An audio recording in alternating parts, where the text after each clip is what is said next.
June 19 വായനാ ദിനം.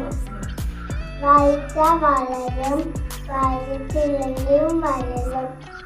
വായിച്ച് വളർന്ന വിളയും, വായിക്കാതെ വളർന്ന വളയും. കുഞ്ഞു മാഷ്. വീണ്ടും തുറക്കുന്ന ഈ സമ്മാന പുതിയ പുസ്തകം. വായനാ ദിനം.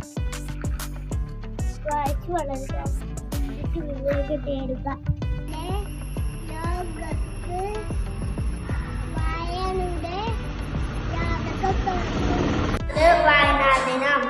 പുസ്തകത്തോടെ വലിയ ജന്മാതിയുള്ള വായനയോളം വലിയ അനുഭവമില്ല. വായിച്ചു വളരാനായി നാളേക്ക് വേണ്ടി വളരാൻ നമുക്ക്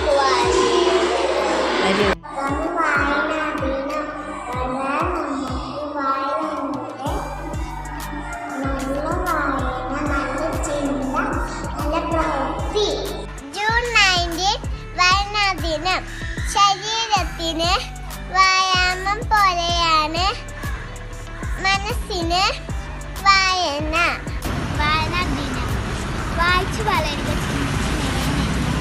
ഒരു പുസ്തകം അറിവിന്റെ ചക്രവാളമാണ്. വായിക്കുന്നവർക്കാണ് നാളത്തെ വിജയം. വായിച്ചു വളരുക, വിവേകം നേടുക. വായിച്ചാൽ വളരും, വായിച്ചില്ലെങ്കിൽ വളരും. വായിച്ചാൽ വളരും, വായിച്ചില്ലെങ്കിൽ വളരും.